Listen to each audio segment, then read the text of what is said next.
Okay, hello everyone and welcome. I think we'll get started now to get started on the dot of time. Hi everyone and welcome to this session. My name is Ore Kolade and I'm the technical manager for this session on food environments, urban and rural, chaired by Dr. Robert Akparibo. Thank you for taking part in ANH 2021, and we look forward to a robust and interactive session today. A quick reminder that everything you might need to access the conference materials and program can be found on the ANH Academy website. Before Robert takes the conversation forward, I have a few technical announcements to ensure our experience is as smooth and interactive as possible.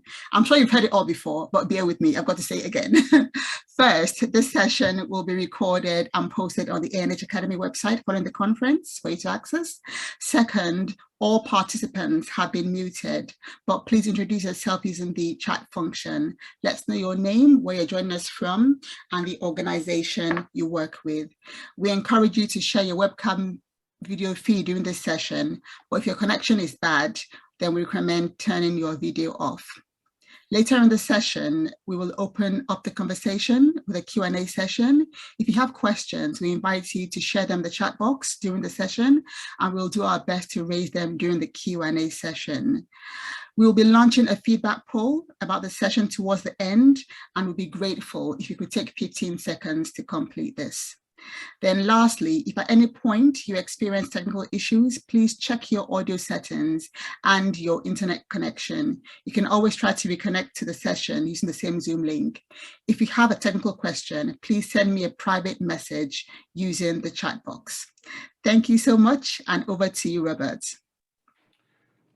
Thank you very much, Ori. Welcome everyone. Good morning, good afternoon, and good evening. Depending on where you are joining us. In the UK here is 20 minutes past 2 o'clock. And so that's why I'm adding good afternoon. Okay, so my name is Robert Akparibo. I am a lecturer at the University of Sheffield in the section of Department of Public Health. But my main interest is around food security, food environment research, and any research that is geared towards generating evidence to improve maternal and child nutrition. And so I'm really passionate about this particular session because I'm interested in learning from the, we have very interesting presentation lineup today. We have 5 of them, and I'll be introducing the presenters shortly. So Ori already told you that we all need to participate in this discussion. So you just put your questions in the chat box, but then at the end of the presentation, so we want to take 2 presentations at a time, and then we can have a discussion. So we would look at your questions or your contributions at the end of every 2 presentations and discuss them, and then move to the next 2, discuss them, and then the last one. But we'll have a general discussion at the end. So please let us hear from you, the rich experiences that you are bringing on board. Yeah, so we have 8 minutes for each presenter. We've already alerted them, but I promise you that we have enough time for us to discuss their presentations. So without much ado, I would like to introduce the first speaker, Julia Pastori. I'm very, very awful at pronouncing names. So if I pronounce your name wrong, I'm sure I've got it right, because I was listening to Ori when you said Julia. So Julia is going to be talking to us. Julia is a chair group of Global Nutrition, Division of Human Nutrition and Health, Wageningen University. I always call it Wageningen University, but I'm told it's Wageningen University. So, so she's going to be talking to us about, her topic is the food environment, her topic is the food environment determines fruit and vegetable consumption of low-income urban Vietnam and Nigerian adults. So I think it's a comparative study between Vietnam and Nigeria. And our session, it fits our session well because we'll be talking about food environment research that spans between from rural, urban settings. So Julia, if you are ready, the floor is yours.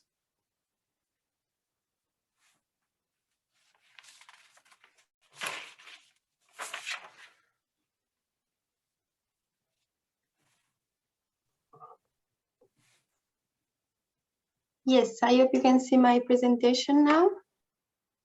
Yeah, we can see. Yes. So, hello everyone. I'm Giulia Pastori, and today I will present some findings from the investigation of the food environment as determinants of fruit and vegetable consumption in urban Vietnam and Nigeria. And this work is part of the FPN project, which is a project funded by Bill and Melinda Gates Foundation. And the project aims to increase fruit and vegetable consumption in target population in Hanoi and Ibadan. So in low and middle income countries, fruit and vegetable intake is low, and low is the proportion of the population reaching the 400 grams of fruit and vegetable recommended by WHO. Different are the factors that affect the diets, and this has been conceptualized by Turner in the food system framework. As you can see in this picture, the food environment is the interface between the food system and the consumers, and includes both external factors and personal factors that determine food choices and what people eat.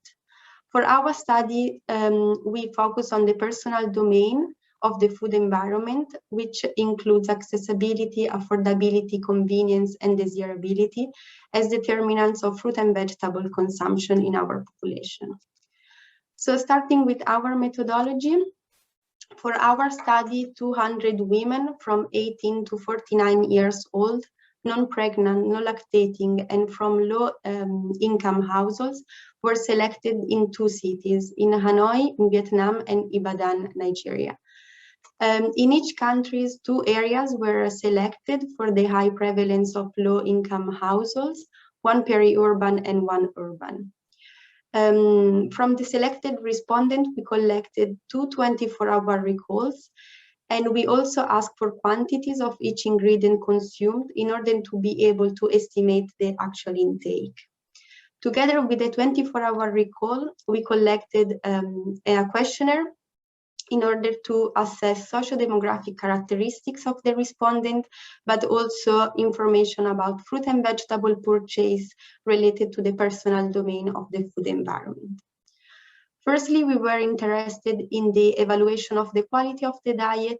So we look into the diversity of the diet using the minimum dietary diversity score for women. And then we also assess the adherence to the global recommendation for healthy diets using the healthy dietary index. However, we were not able to have information about dietary sodium, saturated fats, and free sugar. So we used a modified version of this score. From the 24-hour recall, we were able to assess the habitual intake using the NRC method, and with this method, we were able to correct for within-person variability the 2 recalls. We calculated, therefore, the habitual intake of fruit and vegetables, which was included in the multiple regression as a dependent variable, and the determinants of the personal domain of the food environment were included as independent variables to assess the association between the fruit and vegetable and the determinants of the food environment. Now I will present the results of our study, starting from the quality of the diet. So in general, the quality of the diet was found low. We found a low intake of fruit and vegetable in both countries. However, the majority of the population, almost everyone, consumed vegetables, but only a small proportion of the population consumed fruits. In both countries, around 40% of the respondents met the minimum dietary diversity score, which means they had a score above 5, which is an indicator of macronutrient adequacy. And the healthy dietary index was 1 in Vietnam and 2.9 in Nigeria, ranging from 0 to 8. Now I will show you the findings from the multiple regression, starting from Vietnam. Here you can see listed the determinants of the food environment that they were included by the model per each domain. In blue, you can see the determinants for which we found an association with fruit and vegetable intake, while in gray were the ones that for which the p-value was not significant.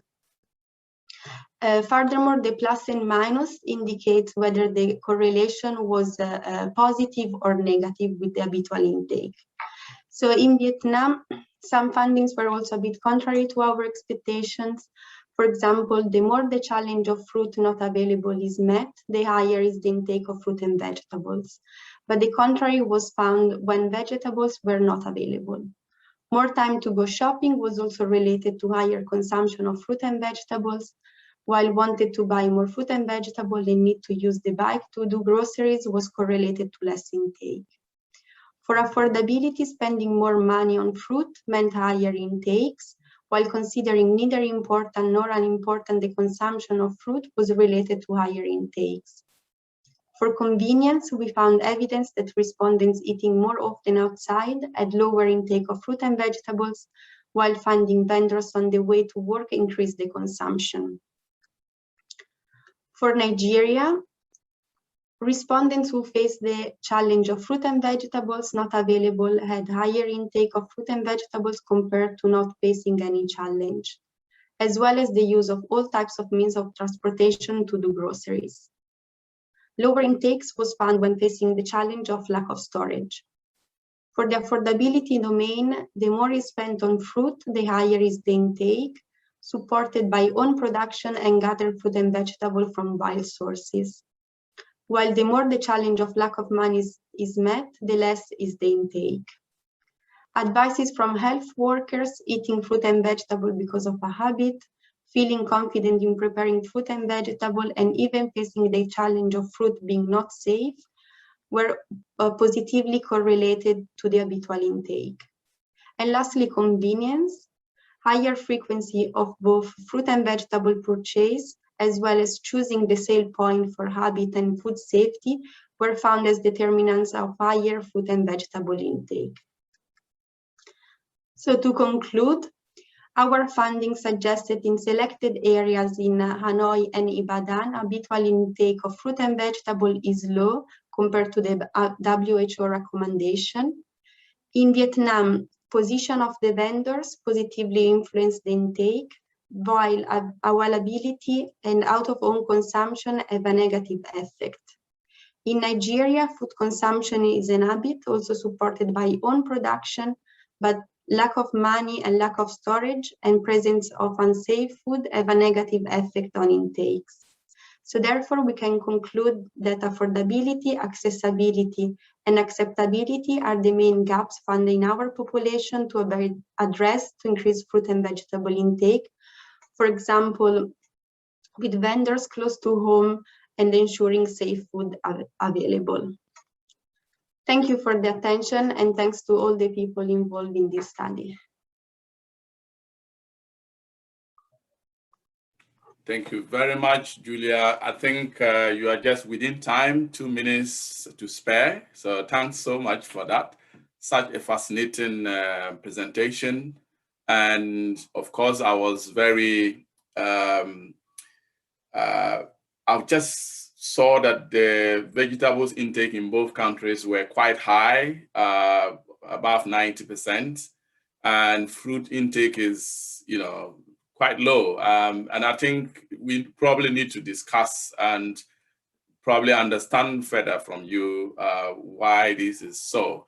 But I'll open the floor to the participants to start with the questions, and then we can come in. And so let's start with those who would like to speak to the mic. And then whilst we compile the questions on the chat box, please put your questions to the presenters in the chat box. But if you would like to speak to directly to the mic, please, you are free to do so. So the floor is open for questions and contributions. Robert, I think we're going to allow the next presenter first before we go to questions. Oh, yes, sorry. Yeah, I think that's what I said from the beginning. I'm really sorry about that. So let me bring in the next presenter.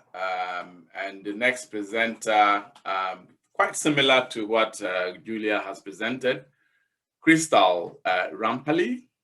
Did I pronounce your name right? Great, I got it right. So Crystal is from the Department of Health Promotion, Behavior, Education and Behavior Unit, I think, Arnold School of Public Health, University of South Carolina. And she would be talking to us. Her topic is very, very interesting topic. They want you to be fat. It means they are feeding you well. A qualitative investigation of body image and food choices decision making among junior high school students in urban Accra, Ghana. Crystal, please, the floor is yours. Thank you, Robert. Good morning, good afternoon, good evening, everybody. So I'll just go right into it since Robert's already introduced my title. So, okay. So most of you already know that the global nutrition transition has engendered significant changes in food systems. And as a result, many people's diets have changed all over the world. So many diets that were in the past consisted of traditional foods or whole foods or unprocessed foods have now shifted to diets that are high in refined carbohydrates, sodium, saturated or trans fats, and increased dependence on animal-sourced food to see more packaged foods and more pre-prepared foods in food environments. Widespread consumption of these kinds of foods have been implicated in the development of diet-related non-communicable diseases such as type 2 diabetes, cancers, cardiovascular disease, things like that. So it's becoming a very serious health problem worldwide. The world's adolescents, who the WHO defines as children between the ages of 10 and 19, are especially vulnerable to diet-related health risks as they go through their growth and development, as well alongside these environmental changes. And many studies have shown that the health habits that we develop in our adolescence tend to carry through us all throughout our life. So it's an important entry point for interventions. So I'm currently based in Ghana, and Ghana is no exception to these global dietary shifts of the nutrition transition, as well as rapid urbanization and rising NCD rates. 57% of Ghana's population is under the age of 25. So this presents both challenges as well as opportunities to make positive impact in public health. As I said, Ghana has a widespread proliferation of unhealthy food and beverage marketing particularly in urban food environments. And you'll often see promotional content and marketing material that targets children and adolescent consumers using a variety of tactics. Many of them are sociocultural messages. A lot of them are related to body image ideals and how you should or should not look like and what foods you should or should eat in order to attain the body size that you prefer. This study had explored how attractiveness and body image are conceptualized among urban Ghanaian adolescents and how various sociocultural messages regarding body image would influence food choice. So this study was part of a larger parent study called the Measurement, Evaluation, Accountability, and Leadership Support for NCDs Prevention, known as Meals for NCDs project, that measured the nature and extent of unhealthy food and beverage marketing in order to create healthier food environments for Ghanaian children.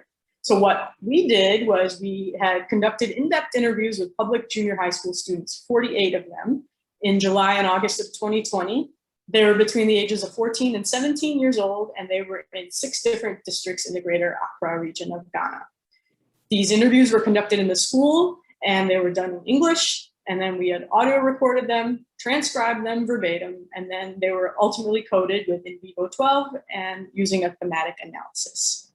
So we had found 5 major themes through what through our interviews. The first theme was conceptualizations of attractiveness and unattractiveness. So male students typically spoke about muscularity, being tall, and having broad shoulders as attractive. And female students typically talked about having wide hips and a Coca-Cola bottle body shape. Both of the sexes preferred a flat stomach, slim, and having stylish clothing and hair. And most of them talked about how overweight or obese was attractive, or unattractive rather, and unhealthy. The second theme was the importance of achieving or maintaining a specific body image or figure. And the three main things that came up over and over again when we spoke to students was the having the ability to attract romantic partners. And then they had talked about reducing physical limitations. And the third point was avoiding social stigma about body size extremes. So keep in mind, this is about being either too thin or too heavy. And both of them, the students perceived as negative as well. And they were concerned about not being able to move or about their daily life as well. So those were recurring topics that came up. The third theme was about desired body size and shape. So what we found was that body image satisfaction was more common among the older teens, so the 16, 17-year-olds, as well as males. And dissatisfaction was more common among the younger teens, who were 14, 15, and females, which is also in line with much of the literature about female body dissatisfaction, more prevalent than male body dissatisfaction. The fourth theme that we saw was sociocultural influences on body image. So parents and family members preferred that the students were a larger or heavy set compared to what they preferred. And their friends would talk often about wanting to look like a model or being very thin, etc. A lot of their influences on the way they felt about themselves and their bodies were taken from celebrities, particularly athletes, musicians, and actors. For example, Cristiano Ronaldo, the football player, is quite popular here. And so that was something that came up over and over again, how students wanted to look like Ronaldo. The fifth theme is the body image influence on food choices. So most students had felt like they were either too thin or too heavy, and they would change their diets and portion sizes of food periodically in order to address that. So for example, a female student talked about feeling too thin and how they should eat more. There are many students who felt like they were too large and that they should eat less. Along those same lines, many students had admitted that they would change their food choices to try to acquire a body figure of somebody who they admired. So for example, this male student had said that they wanted to look like their pastor, and so they would mimic the diet that their pastor has in order to try to aspire to look like him. So in conclusion, conceptualizations of attractiveness and body image among study participants was largely influenced by their friends and their peers, as well as messages in the media. The participants described having opposing ideas with their parents or their elders about ideal body size, which affected their food choice behaviors. Traditionally in African context, a larger body size is more valued. It's believed to be significant or show significance of being healthier, wealthier. As that one student said, it means they're feeding you well. Sometimes among women, it could be a sign of fertility, things like that. So larger body sizes are more valued by older populations than by the current group of adolescents. So this information is useful because future interventions could utilize social marketing. Like, as I said, Ronaldo is one of the most famous people here. So social marketing with celebrities, potentially to promote nutritious diets and using those nutritious diets as a way to attain the preferred body size and body image that they want, as well as using social marketing to reduce social stigma about body sizes, because both very large and very small body sizes are considered to be stigmatizing. So I would like to thank my collaborators at the University of Ghana from the Meals for NCDs project, as well as my dissertation committee at the University of South Carolina, as well as all of our funders and supporters. Thank you, everybody. Thank you very much, Crystal. I think your concluding statement is really the key point there, and also probably add that promotion should target the pastors, because I think they are seen as role models in Africa more generally. I was very eager to opening the floor for us to discuss the first presenter's presentation, but of course you've added some more flesh to it, so now we have a lot to discuss. So I'll open the floor now for us to look at the findings you've presented, and then we can take the next two presentations. So I can open the floor now, Ori. Okay, are we starting with the people? So we start with, box? So let's see if there are people here who would like to use the mic, and then whilst you pick up the comments in the chat box, and then we can follow with that one. Okay, people can unmute themselves now and ask questions. So if you would like to speak, yes, please raise your hand and speak.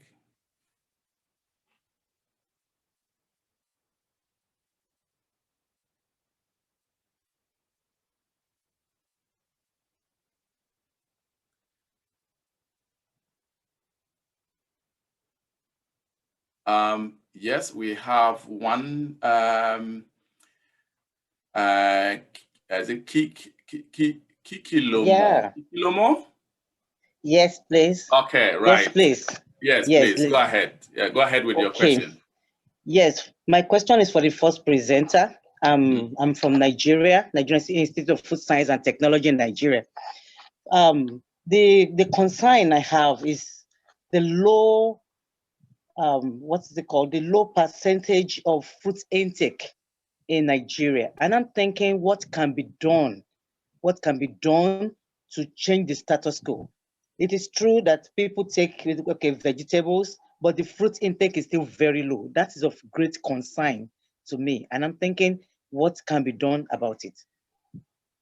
Thank you. Thank you very much. I think you've just asked the question I wanted to ask, because I think there's a lot of fruits in Nigeria. I've visited Nigeria twice, but there are a lot of food in Nigeria. And so seeing this very interesting research presenting findings that show that there's very low consumption of fruits is something that we really need to think about. And I'll just add to your question to ask Julia whether were there any reasons for this low intake of fruits in both countries? Yeah, thanks for the questions. And indeed, this is quite surprising that vegetables is part of the habit of consumers, but while fruits is really low consumed, even if they are quite available. There are different types of fruits available, and yeah, it's a hard question to answer what can be done. But what we notice is that usually fruit is not part of the main meal, but they are usually consumed as snacks or outside the main meals. So it's something that is sometimes is consumed and sometimes not. So seems not be part of the habits of people consuming it. And then what we also noticed, because part of the project was also to assess the seasonality of fruit and vegetables, and we saw that different fruits are available only in specific seasons. So also the availability and therefore also accessibility is a bit different in different seasons. So also this plays a role in the fruit and vegetable consumption. So especially fruits. So then in some season, maybe the consumption is also higher compared to other season where the availability is little. Yeah, so I think probably it would be good to do a study looking at seasonality of fruit consumption, and then we see whether there's going to be any differences in the different seasons. Of course, I mean, some of the fruits are only available during the raining, we call it raining season. I don't know if that's the same way that Nigerians call, but that's the summer time. So Dola is next to ask the question. Dola? Okay. Yeah, thank you for calling my name like a dollar bills. Yeah, okay, so that's quite fine. So my question still go to Julia. Yeah, please permit me to call you Julia. It's easier that way. Yeah, and it has to do with the conclusion that I saw on your slide. Correct me if I'm wrong, that one of the negative factors militating against consumption of fruit is money. It's money. Then perhaps storage facility. I hope I'm right. So I was hoping that probably your work touched the effect of trust on consumption of fruits in Nigeria. I'm saying this from the background of awareness now in Nigeria against the practice of this open, the fruit vendors themselves, the unhygienic practice. And you see a lot of viral videos of people using unclean water, water that are not potable to clean fruits. So among educated people, the consumption, the urge to buy fruits outside by the roadside, which is the easier shop, easier means to get a fruit, because of the fear, they rather not take fruits. Sometimes back home, you find some of my friends not taking fruits for like months because they will say they don't want to die because they don't trust these sources. So I was hoping if that was done, that was not done, I think it would be a good follow-up to probably check what influence trust is having on the results that you have. Maybe you can disaggregate the data between location and level of education as well. Because some people that doesn't know, they are not educated, they don't even have phone to see all these viral videos, they still consume these fruits on the street. But whereas those that are educated would rather just keep their food to their solid food, macronutrient, rather than micronutrient, because they don't want to die.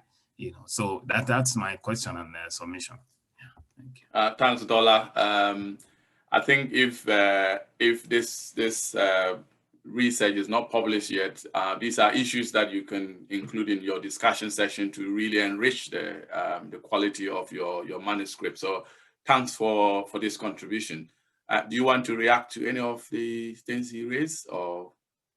I see them as contributions. Yeah, go on. Yeah, I think indeed is more than a question. It's a good contribution, and thanks a lot for adding to this. And indeed, in our findings, we found that safety is a big issue for our consumers. So we also identified indeed as a barrier for fruit and vegetable consumption. And indeed, as part of the project, we are also one of the intervention to increase fruit and vegetable consumption is also working with vendors to enable them to present fruit and vegetable in a way that consumer can see that is safe and the quality is higher.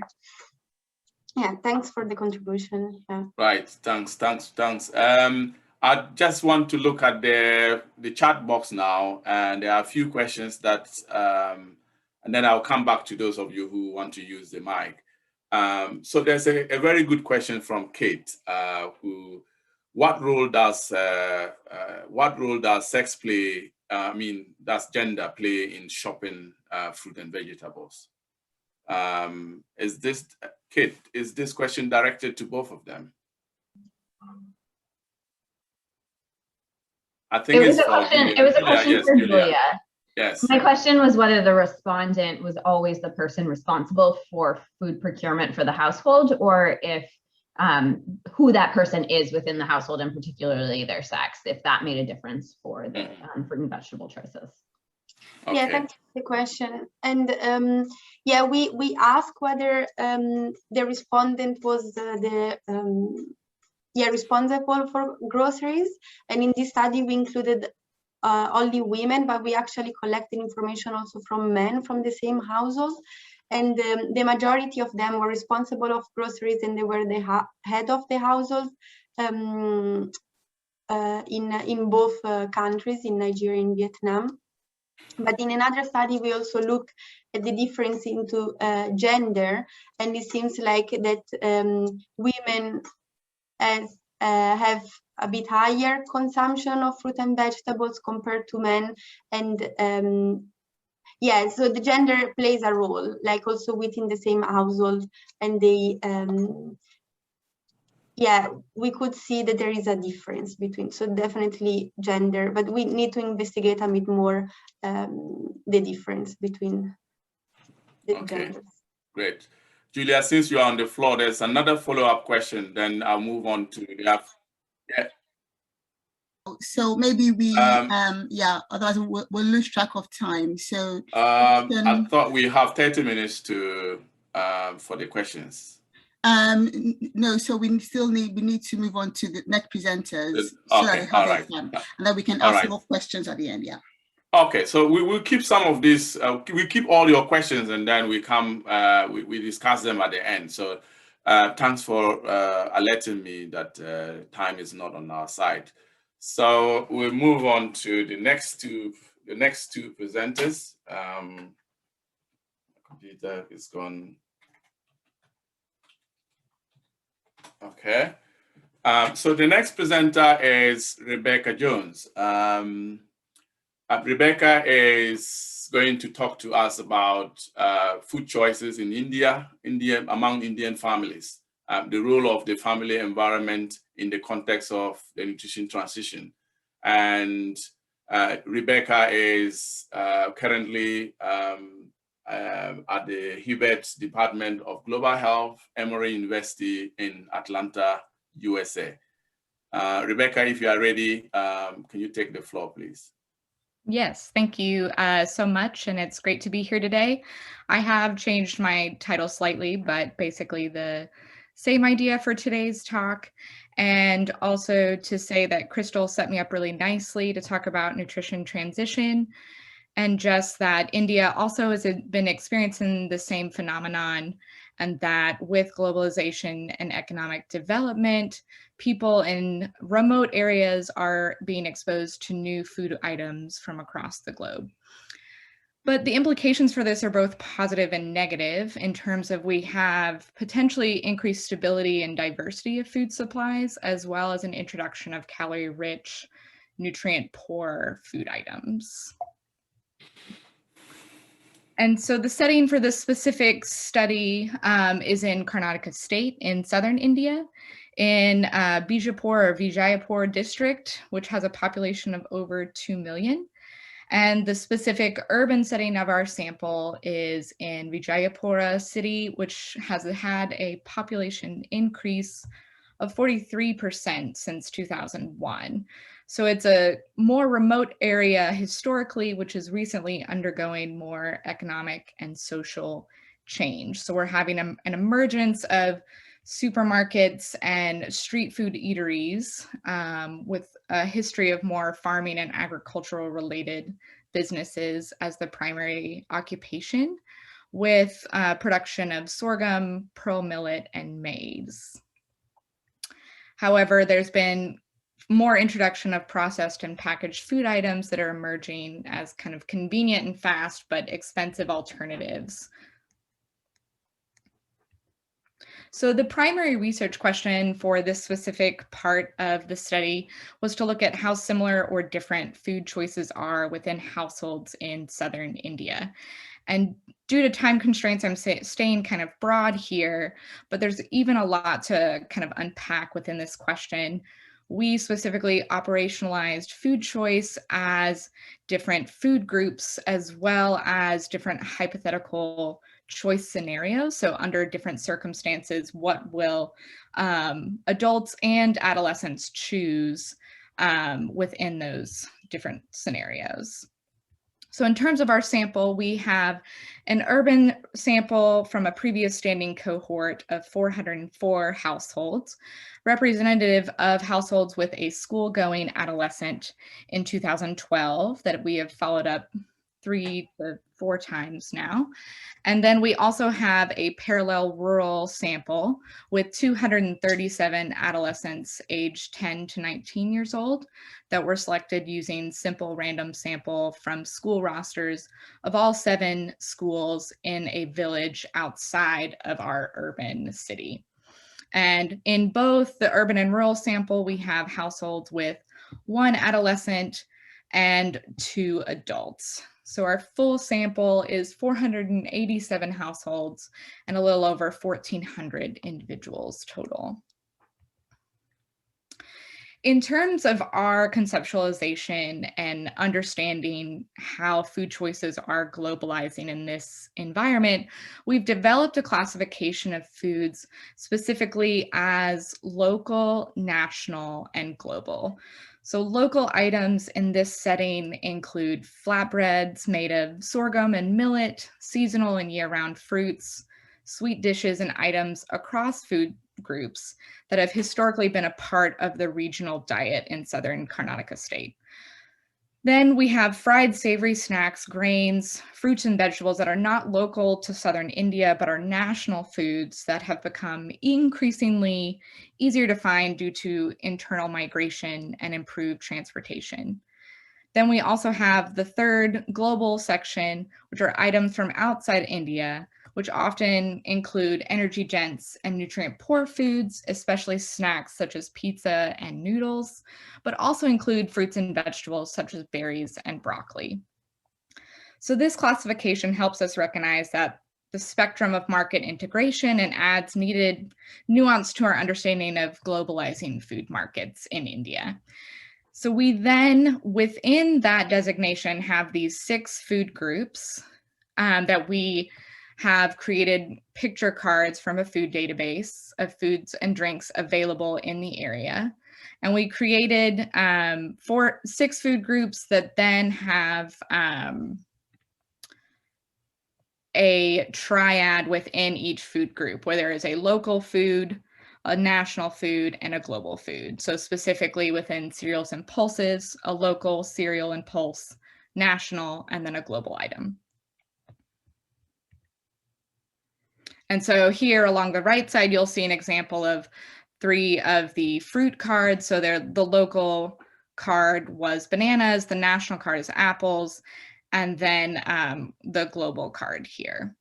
And when we showed them these cards, we asked them specific multiple levels of questions. We asked them about familiarity of these items, if they had ever seen each of these individual cards, and where they had seen them, if they had ever consumed the item, and of the 3, the local, national, or global item, which was the most frequently eaten item.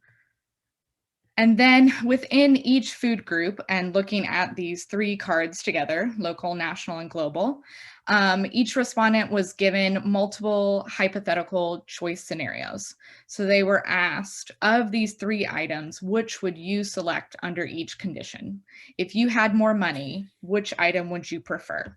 If you wanted something tasty, which item would you prefer? If you were hungry, were considering your health, or had little time, etc. So all of these different questions were asked for each of the 3 individuals in the household. So to start us off in terms of results for the adult food choices, and to also orient you to the way I'm presenting this, across the top I have all 6 of the different food groups. And then within the food groups, I have local, national, and global, represented as L, N, and G. And then on the left side, I'll have kind of the different types of questions we asked individuals. So firstly, I'm presenting just what adults reported as the most frequently consumed category within each food group. So, and I'm also using just green as kind of the higher proportion, and I'll explain further as we go along. So within each food group, adults most frequently reported consuming the local food item. Oops, sorry. And then within our choice scenarios, we asked, so again, to remind you, within the cereal and pulse food group, we asked for each individual question, if you had more money, which item would you choose of a local, national, and global cereal and pulse? And for almost any type of scenario, adults were more likely to choose a national cereal and pulse than a local item. They didn't often choose a global item. However, when considering health, they typically stuck to the local food item. And with having little time, they would potentially pick up a global choice instead as well. However, when we look more broadly into the other food groups, there's a lot less choices of national and global foods over local food items. So with little time, adults would potentially choose a national item more frequently for fruits and vegetables. For wanting something tasty, adults would potentially choose a national or a global item more often than a local item. And then for drinks was also the more common food group where adults would choose a national item more often than a local item for a number of different reasons.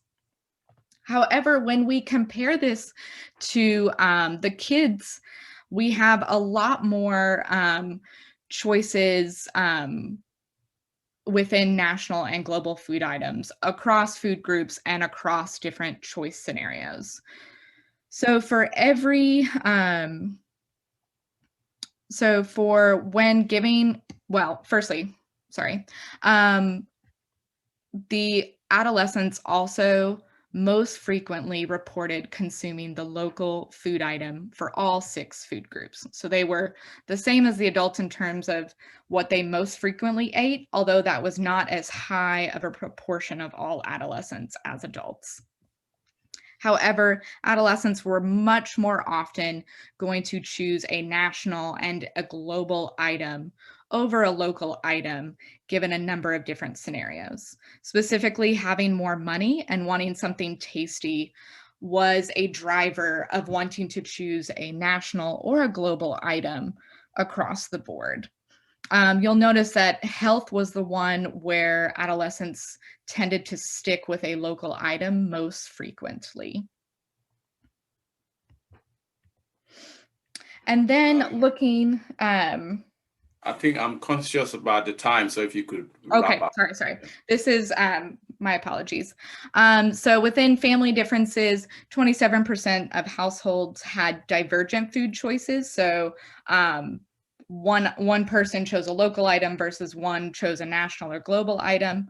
65% were of the divergent food choices in urban households, and 52% was more common for divergent or different food choices to be among mother-son pairs.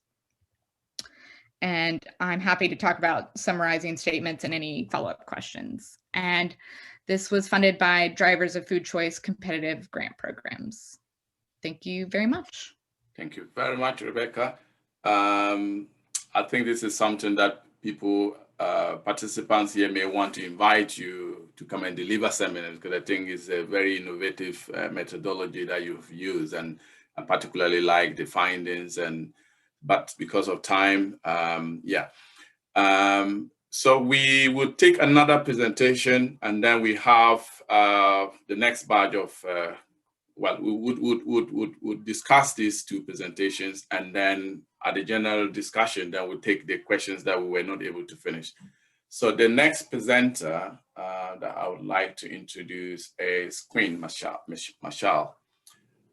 Quinn is from Johns Hopkins University School of Public Health in the United States, and his topic is characterizing the food environment in rural communities of Sri Lanka.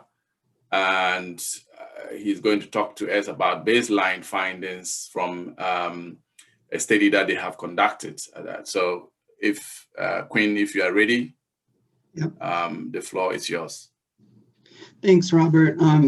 As he mentioned, my name is Quinn. I'm from the Bloomberg School of Public Health, and I'm presenting preliminary findings on characterizing the food environment in rural communities of Sri Lanka.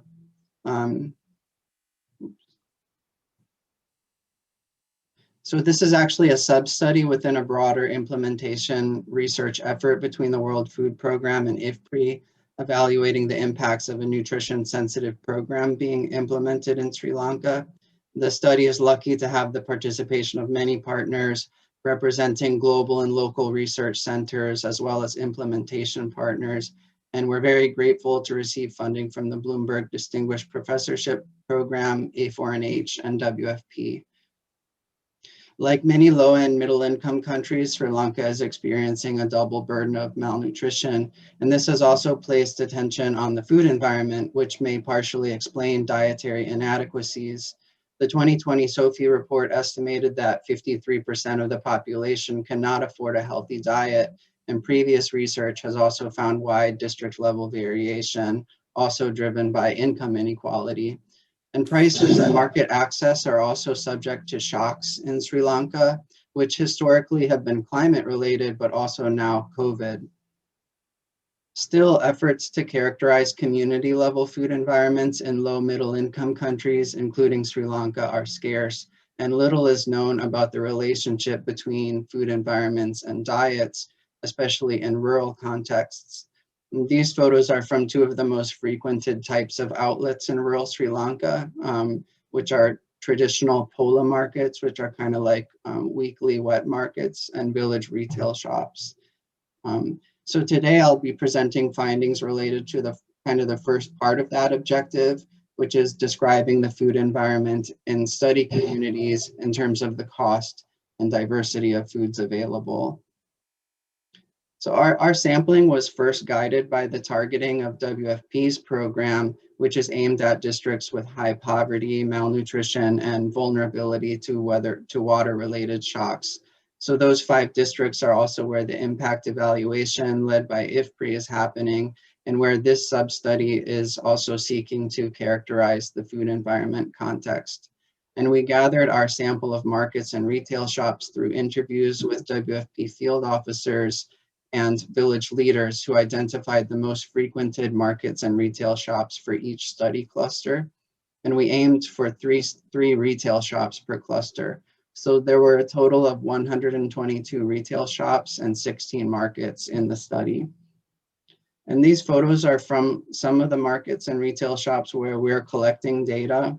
Markets and retail shops are not uniform in terms of their size and layout, and retail shops especially can be quite small, offering only a limited range of foods.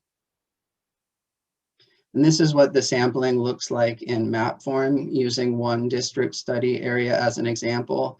You can see the blue dots, which are roughly 3 retail shops per cluster, and the red triangles, which are markets, and those are typically shared by several study clusters. We used separate survey tools for the markets and retail shops, though assessed basic market and retail shop characteristics in both, as well as food availability and prices. One main difference is that we included an extended list of packaged foods in the retail shop survey, since those are the more commonly purchased items there. And our food list was mainly guided by the 2016 Household Income and Expenditure Survey from Sri Lanka. The first measure that I want to share findings on is the cost of a healthy diet, which is the minimum cost of following national food-based dietary guidelines. And Sri Lanka fortunately has quantitative guidelines with minimum servings and serving sizes indicated for each of the 6 food groups included in the food pyramid you see here. So by taking the least cost items within each group, these recommendations can be costed out. And this figure shows the cost of a healthy diet broken down by the individual food groups. Within each food group, there are 3 bars. The first is estimated from retail prices in markets. The second is estimated from prices in retail shops. And the third is an average of all outlets. So for example, it costs an average of 25 rupees per day to meet the fruit recommendation of 2 to 3 servings. And we can see some variation across the 5 districts, including higher priced vegetables in Manragala and starchy staples in Batticaloa. And the average cost of starchy staples are higher relative to other food groups, in part due to the larger number of servings that are recommended, though dairy was the most expensive recommendation. Sample-wide, the average cost of a healthy diet was 199 rupees per day, and we can divide this by each district's average food expenditure to assess unaffordability. And we found that the cost of a healthy diet was on average 106% of food expenditure. However, if we consider the average income of the poorest decile in Sri Lanka, which may be appropriate given the study population for the impact evaluation, the unaffordability gap is much greater, on average 177% of average income. So we also estimated relative caloric prices for different food groups, which is a ratio that can be thought of as the cost per kilocalorie of diversifying away from staple foods to any other food group of interest. Using this indicator, we no longer cost food groups with higher recommended servings more expensive. Prices are standardized on a caloric basis. And here are the results from our December data collection. Using the groupings on the right axis, you can see that vegetables, meat, fish, and eggs were all expensive to very expensive relative to starchy staples. And interestingly, you can also see the cost savings associated with consuming dried fish, perhaps the most common animal source food in rural areas of Sri Lanka, instead of fresh fish. The last measure I will share findings for is the Nutrition Environment Measure Survey for stores. And this indicator is really speaking more towards food availability and was only assessed in village retail shops. The score awards shops points for greater availability of unprocessed or minimally processed foods and subtracts points for the presence of ultra-processed foods. Depth of availability is also awarded more points. For example, 5 varieties of vegetables are awarded more points than 1 variety. And the availability of healthy options of certain foods, such as whole wheat flour, are awarded additional points. So prior to sharing the results for the actual NIM score, I wanted to first show the average availability of different food groups across retail shops surveyed in each district. And we can see that categories of ultra-processed foods, including sugar-sweetened beverages, biscuits, salty snacks, and instant noodles, are more commonly stocked in retail shops than nutritious foods such as fruits and vegetables, though pulses, fish, and eggs are all commonly found. Finally, this graph is showing the average NIM score across districts, and in this case, also comparing our baseline data collection in December to the first monthly follow-up in January. We can see that retail shops in Manragala on average had the healthiest food availability, while Manar scored the lowest. We can also see that NIMS does exhibit small changes over the course of a month, which could likely be due to changes in the stock of fresh foods, supply chain constraints, or even the particular day of the week that enumerators visited those shops. So in conclusion, the key preliminary findings are that the cost of a healthy diet was 199 rupees per day, which is likely unaffordable, especially for poor, vulnerable groups. Several protein-rich foods as well as vegetables are particularly expensive, and there's wide variation in the quality of food environments in retail shops, especially relative to foods such as dairy, while ultra-processed foods are widely available. And moving forward with this study, the future analysis will focus on assessing the effect of seasonality and COVID on the food environment through monthly follow-ups. Perhaps most exciting, seeing how the food environment influences diet quality in these communities by merging the food environment data with diet data from the household survey that's taking place with the impact evaluation. And finally, examining the extent to which this food environment context influences the effectiveness of WFP's R5N program. Thank you very much for your time. Thank you very much. Just 2 minutes above your time, but perfect. I've just seen some comments in the chat box saying, great presentation, and I agree with them, just like the last 3 speakers. But let's hold on. Let's get the last. I told you we're going to have two presentations and have some comments or questions from the wider participants. But let's have the last one so that we can have more time to do justice to the questions. So apologies, Irene, because I didn't say that this was going to happen. So my apologies to you.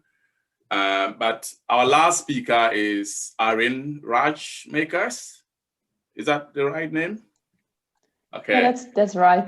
That's great. Correct. So Irene is also from Wageningen University in the Economic Research Unit. And she would be talking to us just a similar topic on like that of Julia.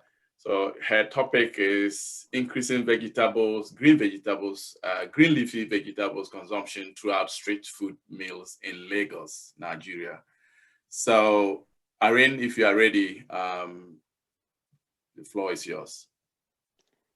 Thank you, Robert. I'm ready, so I hope you can see my screen.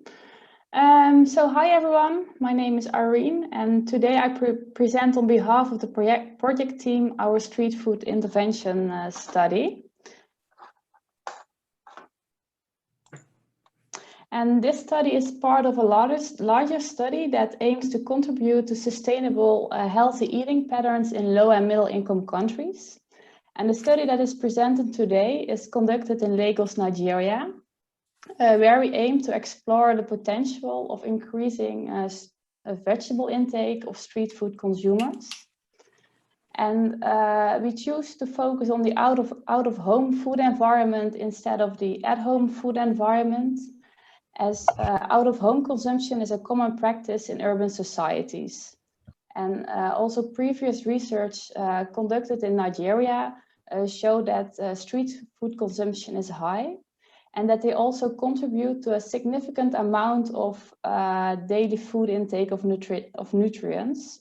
So that was also the reason why we choose to focus on the out-of-home environment.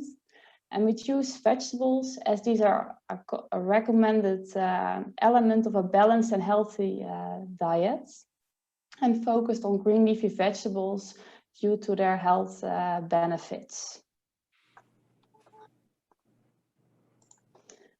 So regarding time constraints, I won't go into details on the applied approach for designing and testing the context-specific intervention.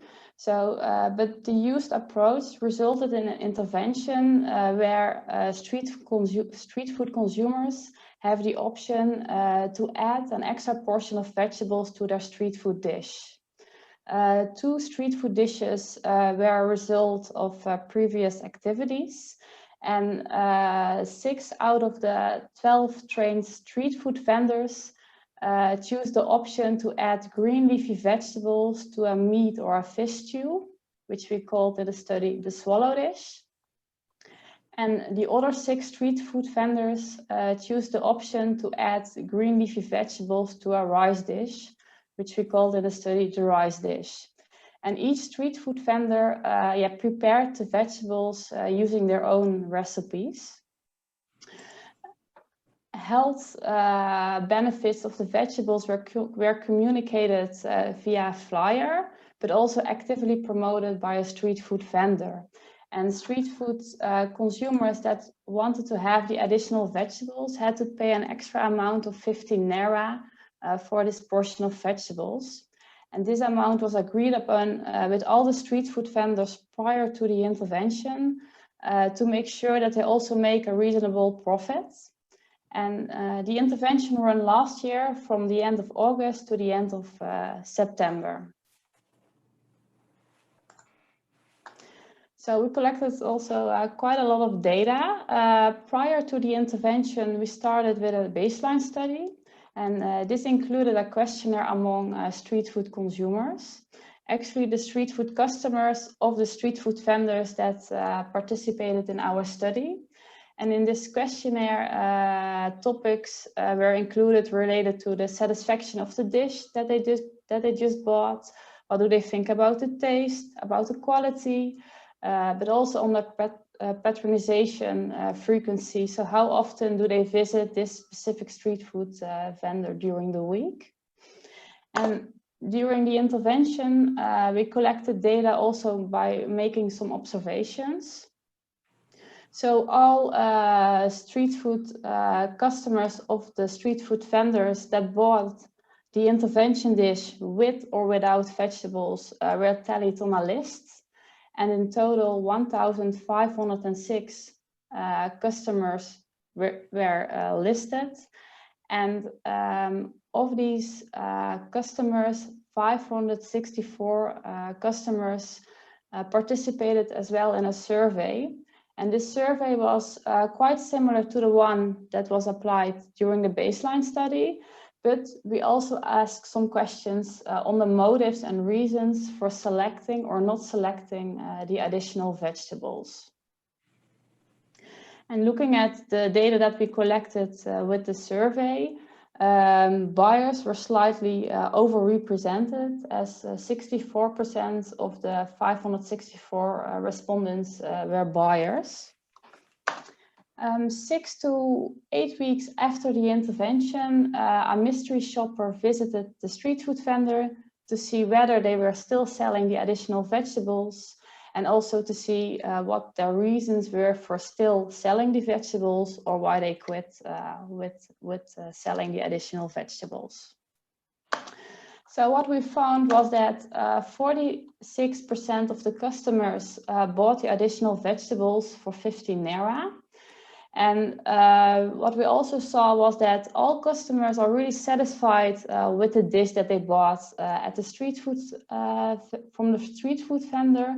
But we also saw that users, so the persons that bought the additional vegetables, were slightly more satisfied with the dish than the non-buyers.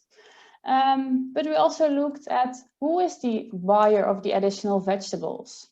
And we saw no significant differences between patronization frequency at a specific street food vendor and between gender. But we saw some differences between users and non-users regarding educational level and age. So users were more likely to be higher educated and also slightly older than non-users. We saw also some differences between the two intervention dishes. We saw that swallow dish customers were more likely to buy the additional vegetables than rice dish customers.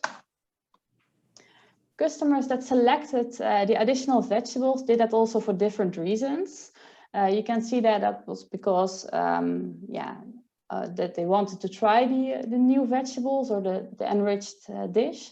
But they mainly did that because of health reasons and sensory appeal. So they talked about health in a general way, but also more on health related to vitamins, nutrients, and it's good for the body. 8 weeks after the intervention, 6 out of the 12 street food vendors were still selling the vegetables. 3 out of the 12 were sometimes selling the vegetables, and 3 stopped selling the vegetables because it was too much work for them to buy and to prepare and sell the additional vegetables. The street food vendors that continued said that they did that because mainly of the demand of their customers. So to conclude, street foods are popular and highly valued and commonly eaten in Lagos. Additional vegetables increased meal satisfaction. Willingness to try and innovation and increase vegetable intake was high and mainly driven by health motives. And the combination of offering vegetables with street foods and providing information on health benefits is an interesting option to increase vegetable consumption. I hope I was in time, but thank you all for listening to my presentation. Yeah, thank you very much. Just 2 minutes above your time, but yeah, that's fine. Before I move on to open the floor for the general discussion, I don't want to forget this. One of your classification of your food, you said swallowed food. Is it because you swallow without chewing, or why is it called swallowing food or swallowed food? That's a good question. So I didn't explain that. I'm sorry for that. But the meat or the fish stew is normally eaten with a swallow. So that was the reason why we said, okay, we call this intervention dish the swallow dish. Okay. All right. Thank you. All right. So five very fascinating, interesting presentations. And because we are doing this virtually, we would have clapped for you, but we still clap it, only that you cannot hear. So I would like to open the floor for us to really reflect on the presentations that they've all presented, and then the questions that you have and contributions, of course, and then so that we can leave here with some take-home messages. So I'll open the floor now for questions. You can use the mic and talk to the mic directly, but then you can also leave your questions in the chat box. We'll look at them. Okay. I think before perhaps we can start with the ones the yes, chat questions that haven't been answered. Yeah, I'm just trying to look at that. Just trying to pull out my yeah. There are a few of them here. There's a question also for, let me see, it's for who? It's for Crystal. Crystal, we didn't exhaust your questions. So there was a question about what scales you use to measure satisfaction or dissatisfaction among adolescents. I'm sure it wasn't really clear in your presentation how you did the measurements. So if you could just quickly clarify that. Yeah, I actually did answer that, but just for everybody else, we used the Stunkard figure rating body scale, but it was used in a qualitative fashion. So like the Stunkard had it's more of a quantitative kind of a thing, where there's different sizes of bodies, and the participant would be asked like, which one do you believe you are, and which one do you aspire to be, and things like that. But we used it as more of a qualitative to guide the discussion, and there's a scale developed by OCOP and colleagues for the African setting that was validated. So that was the one that we had used to guide our discussions with the students. Okay, right. Okay, Robert, just to say, please skip the ones marked in red. They've been answered in the chat box. Oh, you've already answered those ones. Okay, yes, great. So just scroll down, yes. Great, okay. So there's a question, I think, from Tanya. You said, beyond the study countries, and then this is out of interest, which countries, I think it's not, I can't see all the questions because I don't know why. I can't see all of it because this is going into out of page. Would you like to read them, Ori? I can't see, it's out of page. Okay, yes, I can read it. It says, beyond the study countries, out of interest, which countries, including high, mid, and low-income countries, have greater than 50% of the population meeting these fruit and vegetable targets? Okay, yeah, I've managed to get my listen back, so yeah. Okay, any comment on that? And I think this is Julia. This question is for you, Julia. Yeah, I think it's a good question. I think the majority of the country, regardless the economic status, I think they have quite low intake of fruit and vegetables. It's quite hard to reach 400 grams. But I don't have an answer. I honestly don't know which are the countries that they reach it. At least it's 50%, but it's good. It's a good point and good to look into that. Thanks. Oh, okay, great. There's a question for you, Julia, so don't go yet. Can we measure the quality of healthy diets? Is it possible to do that? That's what Hassan is asking.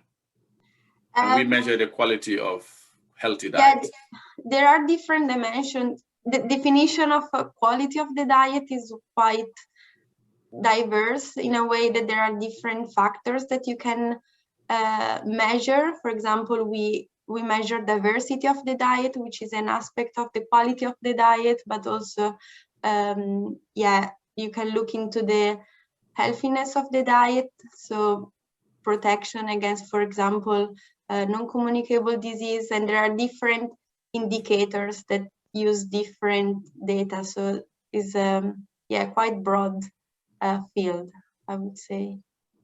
Okay, great. Hassan, I'm sure your question is answered. The next question, I think, is Crystal. Harriet said some studies mention HIV as a reason for people not to prefer a small body size because of stigma, of course. I think this is not a question, maybe just a contribution. So we'll move on. Then the next question is from Damaris. Is it useful to compare cost per calories of the different food groups? For instance, it is a characteristic of vegetables. It is a characteristic of vegetables that they are nutrient dense but not energy dense.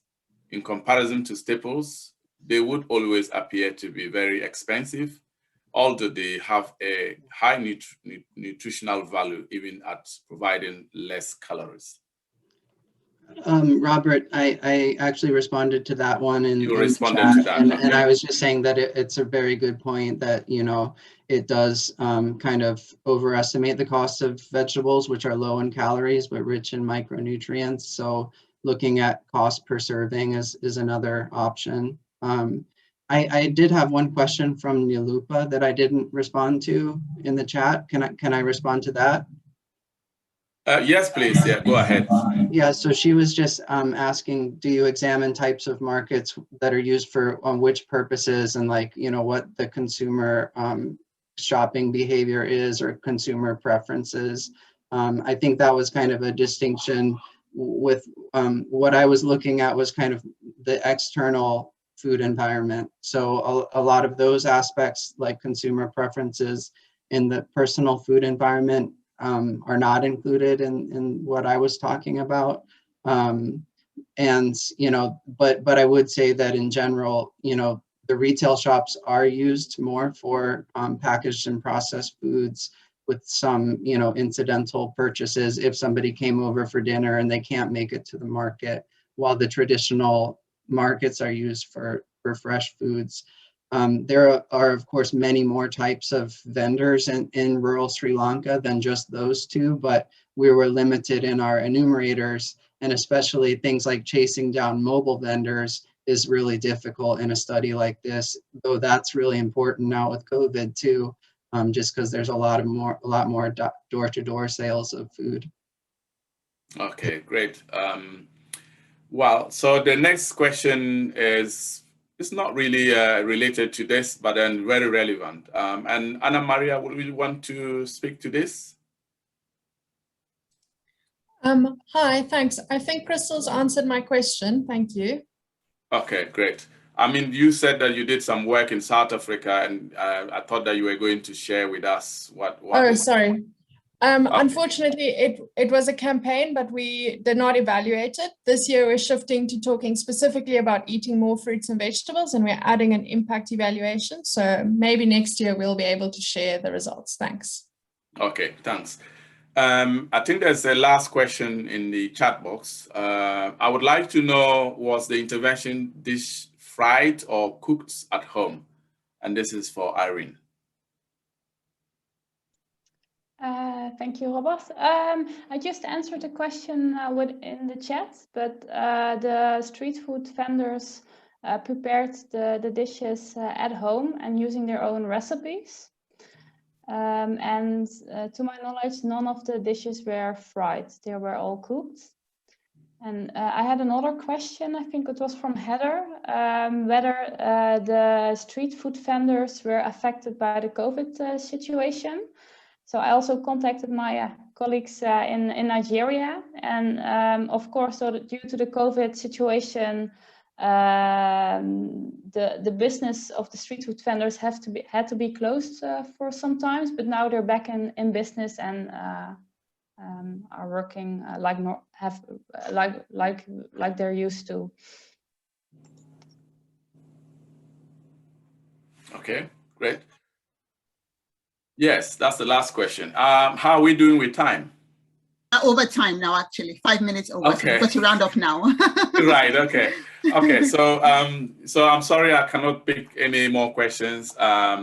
We would just like to. I'd like to say this is really this is an eye opener, and most of this work that you are doing in low middle income countries will really contribute to local contextual context evidence for us to design, or for the government in these countries to design interventions to address diet-related non-communicable disease, which is really a problem in most countries. So I really like to thank all of you for these wonderful presentations. Some of you, your studies are still ongoing.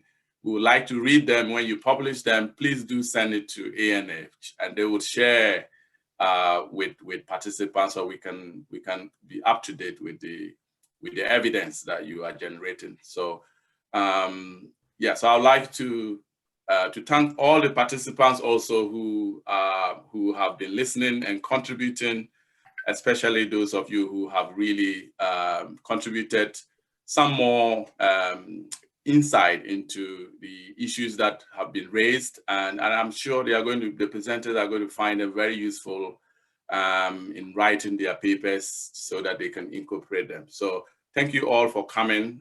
Thank you again, once again. My colleague Ori, thanks so much for the wonderful pulling out all the questions and coordinating the time also.